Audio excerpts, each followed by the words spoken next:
Hello friends, कैसे हैं आप लोग। मैं डॉक्टर अनुज और हमने मेटल कार्बीन और मेटल कार्बाइन की जो बॉन्डिंग है, जो फैक्टिंग है और सिंथेसिस है और कुछ प्रॉपर्टीज़ हैं, वो सब डिटेल में स्टडी की हैं। आज हम बात करेंगे कुछ मेटल कार्बीन पर जो CSIR नेट में क्वेश्चन पूछे गए हैं, उन क्वेश्चन पर थोड़ा जो है डिस्कस करेंगे। मोस्टली जो क्वेश्चन आते हैं मेटल कार्बीन और कार्बाइन से, वो डायरेक्टली थियोरेटिकल पोर्शन के टाइप के जो है क्वेश्चन आपको मिलेंगे। बॉन्ड ऑर्डर से रिलेटेड हो या ऑक्सीडेशन स्टेट से रिलेटेड हो या टाइप्स ऑफ मेटल से रिलेटेड हो या फिर कुछ फैक्टर अफेक्टिंग से रिलेटेड हो, कुछ इसी तरह के जो है क्वेश्चन पूछे जाते हैं यहाँ से। लेकिन कुछ करंट ट्रेंड में कुछ रिएक्शंस से रिलेटेड भी जो है क्वेश्चन पूछे जा रहे हैं। ठीक है, तो आज हम कुछ बात करते हैं कुछ क्वेश्चंस पे जो आए हुए हैं। सबसे पहला क्वेश्चन है the correct statement for Fischer carbon. Okay, objective है carbon is electrophilic in nature and exist in higher oxidation state. Higher oxidation state carbon is in triplet form. जो फिशर में जो कार्बन होती है वो ट्रिपलेट फॉर्म में होती है। CO ligand destabilise the complex. Okay, CO जो लिगेंड होता है वो डिस्टेबलाइज करता है जो कॉम्प्लेक्स है, जो कार्बन जो कॉम्प्लेक्स है उससे। ओके, तो सबसे पहले तो हम बात कर लेते हैं फिशर कार्बन पर। तो हमने फिशर कार्बन के लिए एक सिंपल सी बात बताई थी आपको। ये कहा था कि इसमें Ln metal double bond C और यहाँ पर ये एलिमेंट होते हैं H5 जो ग्रुप लगे होंगे। ठीक है, तो ये देखा जाता है कि इसका एक फॉर्मूला मैंने आपको बताया था FeS, Fischer electrophilic carbon and carbon is singlet. S for singlet, singlet carbon होगी इसमें। ठीक है, और इलेक्ट्रोफिलिक नेचर का कार्बन होगा। तो ये ऑब्जेक्टिव तो गलत हो गया, ये वाला अभी तक सही आ रहा है आंसर। देख लेते हैं और भी है केस में। दूसरी बात मैंने आपको बताई थी कि जो मेटल है should be present in lower oxidation state। तो आप इसका एक फॉर्मूला और बना लीजिए, लोअर ऑक्सीडेशन स्टेट LOS। ठीक है, जो oxidation FeS LOS, Fischer carbon electrophilic nature carbon is singlet lower oxidation state. Okay, तो जो लिगेंड होगा यहाँ पर वो पाई एक्सेप्टर लिगेंड होगा। क्या होगा? Pi acceptor. Pi acceptor ligand stabilise करते हैं कॉम्प्लेक्सेस को। कैसे करते हैं? ये जो ग्रुप होंगे, ये जो ग्रुप होंगे वो इलेक्ट्रॉन डोनेटिंग की तरह होने चाहिए। इलेक्ट्रॉन डोनेटिंग ग्रुप होने चाहिए, जैसे हेटेरो एटम्स हो, ताकि वो पाई इलेक्ट्रॉन डेंसिटी डोनेट कर सके। तो अगर ये हेटेरो एटम होंगे तो यहाँ पर लोन पेयर होंगे, तो वो लोन पेयर इधर डोनेट करे, ये इधर डोनेट करे। चूंकि ये पाई एक्सेप्टर है तो ये मेटल से इलेक्ट्रॉन डेंसिटी क्या करेगा? विथड्रॉ करेगा। तो ये क्या हो गया?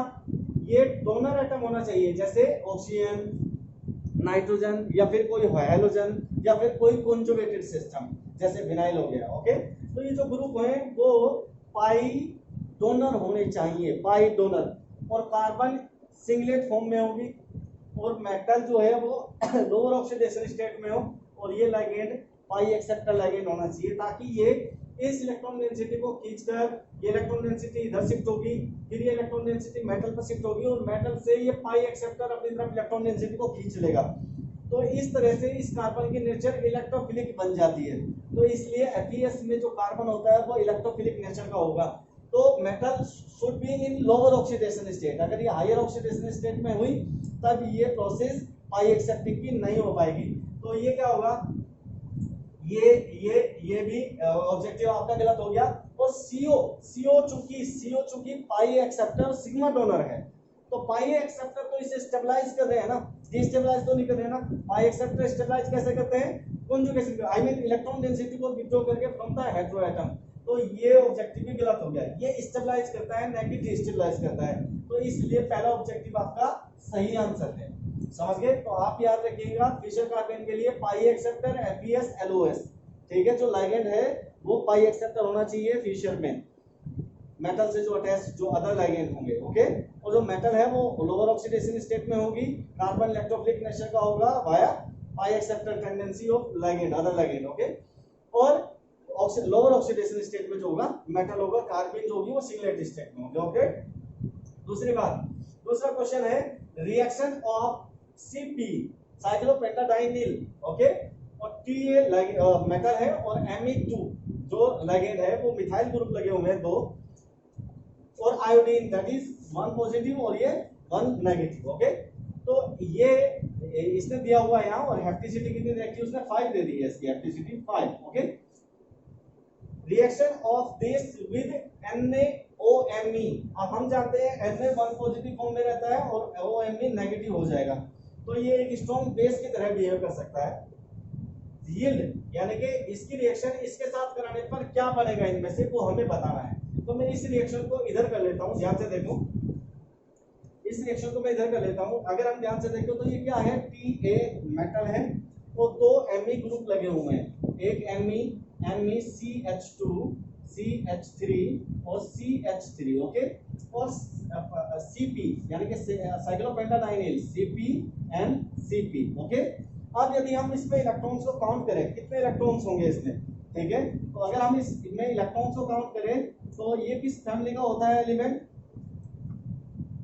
भाई है ताऊ वाला रुमाल, तो D3 एलिमेंट का होगा ये, तो D3 फैमिली का, और S2 दो इलेक्ट्रॉन्स होंगे, तो ओवरऑल 5 इलेक्ट्रॉन्स का कंट्रीब्यूशन करेगा ये, ठीक है। 5 इलेक्ट्रॉन्स यहाँ पर आ गए, 5 हेप्टिसिटी 5 है तो 5 इलेक्ट्रॉन्स का कंट्रीब्यूशन ये करेगा, 5 का ये करेगा, 5 और 5 10 हो गए, न्यूटन मेथड से हम कैलकुलेट कर रहे हैं, ठीक है। और ये अब क्या करेगा, तो एक इलेक्ट्रॉन मिथाइल चूंकि ग्रुप है तो एक इलेक्ट्रॉन ये देगा, एक ये देगा, 2 इलेक्ट्रॉन होंगे, और चूंकि इस पे एक पॉजिटिव का चार्ज है, ध्यान से देखिए, एक पॉजिटिव चार्ज है तो एक माइनस का इलेक्ट्रॉन कर दीजिए, तो इज इक्वल टू कितने हो गए 5 15 17 -1 यानी कि 16 इलेक्ट्रॉन्स है ये, यानी कि ये कंपाउंड एक तरह का स्टेबल कंपाउंड नहीं है और ये स्टेबलाइज होने की कोशिश करेगा वाया सम रिएक्शंस। तो अब क्या होगा, ध्यान से देखिए, अब चूंकि ये CH3 है तो मैं इसे इस तरह से लिख दूं, कोई प्रॉब्लम तो नहीं है ना, H, चूंकि ये CH3 अल्फा हाइड्रोजन है, ध्यान से देखिए, ये हाइड्रोजन बीटा हाइड्रोजन है, इसके कोरस्पोंडिंग में अल्फा बीटा, तो ये एक्टिव हाइड्रोजन है, एक्टिव हाइड्रोजन है ये। तो अब क्या होगा कि जब ये रिएक्शन किसके साथ करेगा, NaOMe के साथ, तो ये OMe स्ट्रॉन्ग बेस की तरह बिहेव करेगा, ये बेस की तरह बिहेव करेगा, बेस स्ट्रॉन्ग बेस, ठीक है, स्ट्रॉन्ग बेस। तो अब क्या करेगा, ये इस हाइड्रोजन को एब्स्ट्रैक्ट कर लेगा और ये बॉन्ड इधर शिफ्ट हो जाएगा।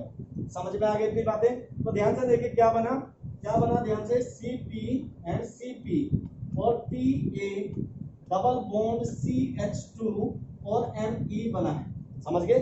अब यदि हम इस पे इलेक्ट्रॉन्स काउंट करें तो इलेक्ट्रॉन्स नेगेटिव चार्ज जो है ये अगर हम ध्यान से देखें तो क्या हुआ होगा, पहले ये हुआ होगा, अगर हम इसका और डीपली मैकेनिज्म में जाएं तो कुछ इस तरह से लिख दें हम इसे कि ये बॉन्ड इधर शिफ्ट हुआ होगा, ठीक है। तो अब क्या हुआ होगा, TA CpNCp और ये CH2 1 नेगेटिव एंड ये CH3 और ये 1 पॉजिटिव, अब ये इधर डबल बॉन्ड की फॉर्म में आया होगा। तो आप याद देखिए, जो इलेक्ट्रॉन डेंसिटी डोनेट की जा रही है वो सिग्मा बॉन्ड के थ्रू की जा रही है, ओके।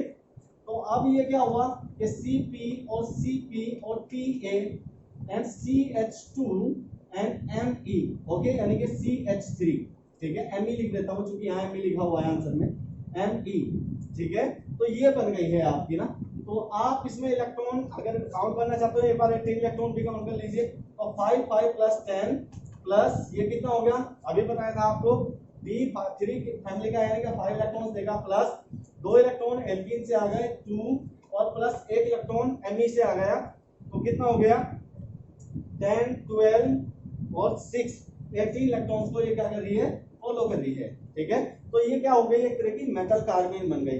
तो आप ध्यान से देखिए सब्स्टिट्यूएंट कौन कौन से हैं इसमें, Cp2 फॉर्मूला बना लीजिए इसके अकॉर्डिंग, Cp2 TA Me और CH2 डबल बॉन्ड, ठीक है ना। तो ये देख लीजिए कहाँ है ये CpTA Me CH2, सो ये आपका सही आंसर है। इसमें नहीं है क्योंकि इसमें OMe सब्स्टिट्यूएंट है, OMe तो है ही नहीं कहीं भी मैकेनिज्म में, तो इसलिए तो गलत हो गया। ऐसे यहाँ पर भी OMe है ही नहीं, ये भी गलत हो गया, OMe है, गलत है, ठीक है। तो ये सही आपका आंसर है। तो इस तरह से आपको ये आंसर जो है निकालना था सही, ठीक है। अब आते हैं दूसरी बात, the molecule CO5 metal double bond OCH3 और पीएच। तो हमें एक बात तो पता लग गई, कौन सी कार्बन है ये फिशर कार्बन है। क्यों है ये फिशर कार्बन, क्यों है ये फिशर कार्बन? अच्छा, अगर मैं इसकी बात करूं तो ये कौन सी कार्बन है, श्रोक है या फिशर है? ये फिशर है, श्रोक है। तो ये श्रोक कार्बन है क्योंकि ये कार्बन जो है वो न्यूक्लियोफिलिक नेचर का है। ध्यान से देखो, न्यूक्लियोफिलिक नेचर का है। दूसरी बात ये है, जो कार्बन के सब्स्टिट्यूएंट है वो हेटेरोएटम्स नहीं है, जबकि हेटेरोएटम्स होने चाहिए थे।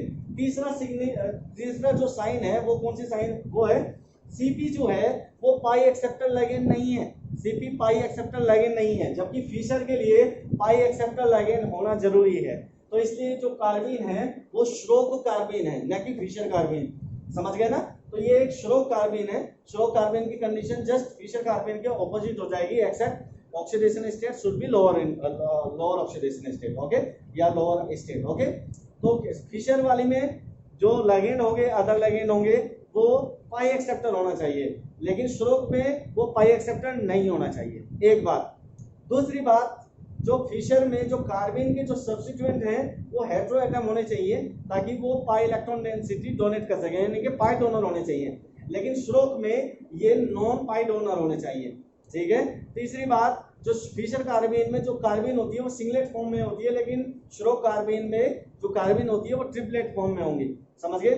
श्रोक कार्बन में जो कार्बन था वो इलेक्ट्रोफिलिक था due to the pi donor nature, okay, conjugation, ठीक है। जो पाई इलेक्ट्रॉन डेंसिटी थी वो पाई एक्सेप्टर लिगेंड की तरफ जा रही थी, लेकिन इसमें ऐसा नहीं होता क्योंकि ये नेगेटिव चार्ज यहाँ तक आ रहा है, इधर नहीं जा रहा है। तो इसका मतलब है इस पर नेगेटिव इलेक्ट्रॉन डेंसिटी एग्जिस्ट करेगी, तो ये न्यूक्लियोफिलिक कैरेक्टर का हो गया। तो जो श्रोक कार्बन का जो कार्बन होता है वो न्यूक्लियोफिलिक कैरेक्टर का होता है, लेकिन फिशर में जो कार्बन होता है वो इलेक्ट्रोफिलिक नेचर का होता है।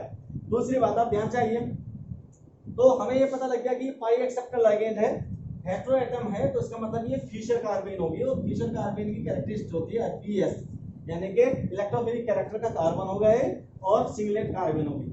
अब कह रहा है कि अगर ये 18 इलेक्ट्रॉन को फॉलो करता है तो इनमें से कौन सा सेट जो है यहाँ फिट हो सकता है, कौन सा मेटल का सेट जो है वो फिट हो सकता है, ये आपको बताना है। अब एक सिंपल सी बात हो गई, अगर 18 इलेक्ट्रॉन को हम काउंट करने लगे तो 5 गुना 2 यानी कि Cu 2 इलेक्ट्रॉन देता है तो 5 हो गया ना, तो 10 इलेक्ट्रॉन का कंट्रीब्यूशन तो हो गया इतने पार्ट का। मान लिया मेटल x इलेक्ट्रॉन देता है, प्लस 2 इलेक्ट्रॉन यहाँ से आएंगे एल्कीन में से, तो 2 और इज इक्वल टू 18 इलेक्ट्रॉन रख लीजिए। तो x की वैल्यू कितनी आ गई, x इज इक्वल टू आ गई आपके पास 6, यानी कि हमें 6 इलेक्ट्रॉन मेटल से चाहिए, यानी कि हमें ऐसा सेट फाइंड आउट करना है जो 6 इलेक्ट्रॉन का कंट्रीब्यूशन कर सके, ठीक है। तो यदि हम ध्यान से देखें तो क्रोमियम, मोलिब्डेनम, वैनेडियम और Re और कोबाल्ट है। तो मोस्टली अगर हम देखें तो क्रोमियम फैमिली है, क्रोमियम, मोलिब्डेनम और W, ये एक फैमिली के होंगे, ठीक है ना। और दूसरी बात, अगर हम Re की बात करने लगे, Re और वैनेडियम, ठीक है, तो ये Re यहाँ पर आएगा, ठीक है। तो अगर हम देखें तो ये D3 हो गया, D3 जो कि स्कैंडियम, टाइटेनियम, वैनेडियम, तो D3 का केस है। और S2 इसमें वैलेंस सेल में उस 4s में होंगे, तो ओवरऑल 5 इलेक्ट्रॉन का कंट्रीब्यूशन करता है, लेकिन हमें कितने चाहिए, 6 इलेक्ट्रॉन चाहिए, तो इसलिए वैनेडियम वाला नहीं हो सकता, वैनेडियम वाला नहीं हो सकता। दो आंसर हमारे, दो ऑब्जेक्टिव जो है हमारे। अच्छा, वैनेडियम यहाँ पर भी है तो ये गलत हो गए, ये कुछ नहीं कर सकता, ठीक है। तो आंसर ये बचा, तो देखते हैं इसे वेरीफाई करके। अगर हम क्रोमियम को देख लें तो क्रोमियम कितना होता है, 24 होता है, तो ये कितना होता है 3d4 और 4s2, राइट। तो ओवरऑल कितने इलेक्ट्रॉन है, 4 तो 6, तो 6 इलेक्ट्रॉन दे सकता है क्रोमियम। क्योंकि हमें 6 चाहिए तो क्रोमियम चल सकता है यहाँ मेटल की जगह। अब Re पर देख लीजिए, Re, ध्यान से देखिए, Re ये किस फैमिली का होगा, ये 3d5 और D5 और S2 फैमिली का होगा, ठीक है ना, यानी कि मैग्नीज फैमिली का है, ठीक है। तो अगर हम Re1 पॉजिटिव देखें तो Re1 पॉजिटिव में से एक इलेक्ट्रॉन निकल जाए तो ओवरऑल कितने इलेक्ट्रॉन्स का कंट्रीब्यूशन कर सकता है, 6 इलेक्ट्रॉन्स का कंट्रीब्यूशन कर सकता है, यानी कि ये भी चल सकता है यहाँ पर अगर ये 18 रूल को फॉलो करती है।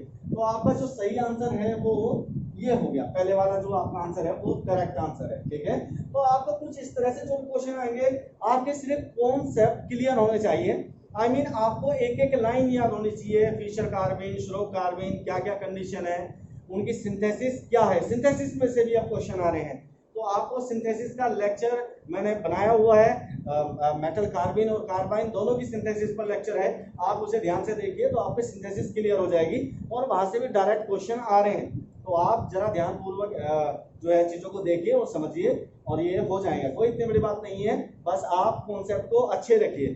तो मोस्टली इस तरह के क्वेश्चन का इस टॉपिक पे से जो क्वेश्चन आते हैं वो थ्योरेटिकल आते हैं मोस्टली, और ये आप आसानी से कैलकुलेट कर सकते हैं। Okay, thank you very much. Next video में हम कुछ ऑर्गेनो कैटालिसिस के बारे में हम बात करेंगे।